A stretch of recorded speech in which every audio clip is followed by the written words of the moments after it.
ቀላል ይሆናል በሚለው ዘፈን ውስጥም አንድም ያሰብነው ቦታ ለመድረስ የሚገጥሙን ነገሮች ብዙ ቢሆኑም ከማሸነፍ መቆም የለብንም።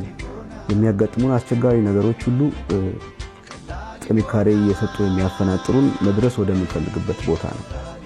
ስለዚህ የገደሉን ጥልቀት ወይም የተራራውን መቆምና ርቀት እያሰብን ካሰብንበት መጥፋት የለብንም።